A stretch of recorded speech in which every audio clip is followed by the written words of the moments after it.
বিভিন্ন দাবিতে ঢাকা বিশ্ববিদ্যালয় ও ৭ কলেজের শিক্ষার্থীদের মধ্যে সংঘর্ষ চলাকালে দুপক্ষকে থামাতে মাঠে নামেন বৈষম্য বিরোধী ছাত্র আন্দোলনের আহ্বায়ক হাসনাত আব্দুল্লাহ। হাসনাতের উপস্থিতি নিয়ে সোশ্যাল মিডিয়াতে চলছে পক্ষে বিপক্ষে নানা যুক্তিতর্ক।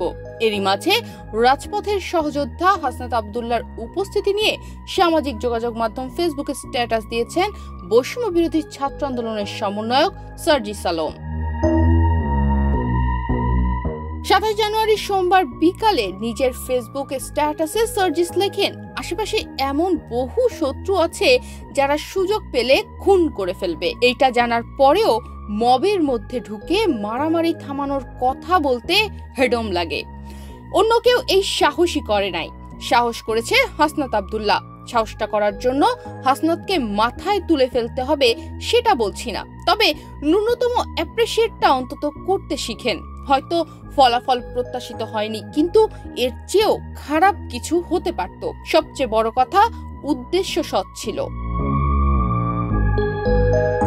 সেই পোস্টে হাসনাত আব্দুল্লাহকে উদ্দেশ্য করে সার্জিস আরো লেখেন, এই ছেলেটার সমস্যা হলো এর মাথা গরম আর সবসময় গ্রেটার পার্সপেক্টিভ চিন্তা করে।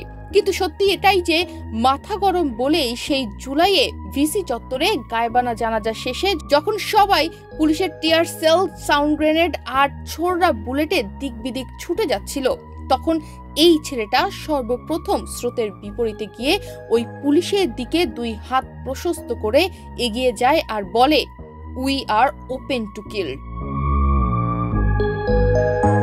সার্জিস হাসনাতকে মাথা গরম খেপা ছেলে উল্লেখ করে তিনি লিখেছেন, হাসনাতের দোষ হচ্ছে যখনই কোথাও অস্থিতিশীল অবস্থা দেখা দেয়, ষড়যন্ত্রের গন্ধ পাওয়া যায়, তখনই কোনো কিছু চিন্তা না করে সমাধানের জন্য ছুটে যায়, হোক সেটা ক্যাম্পাস, রাজপথ কিংবা অন্য কোথাও। ফেসবুক পোস্টে তিনি আরো লেখেন, এই মাথা গরম স্বভাবওয়ালা খেপা তরুণ প্রজন্মের কারণেই এই নতুন বাংলাদেশ।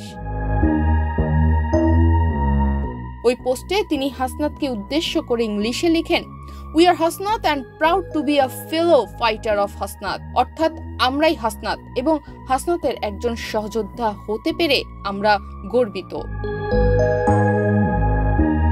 প্রসঙ্গত, রোববার ২৬ জানুয়ারি দিবাগত রাত 12:30টার দিকে নীলক্ষেত এলাকায় আসেন হাসনাত।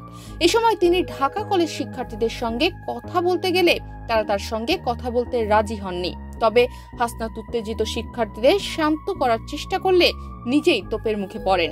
ঢাকা বিশ্ববিদ্যালয়ের শিক্ষার্থীরা হাসনাতকে উদ্দেশ্য করে কটূক্তিমূলক স্লোগান দেন। তনিমা রহমান, বাংলাদেশ প্রতিদিন।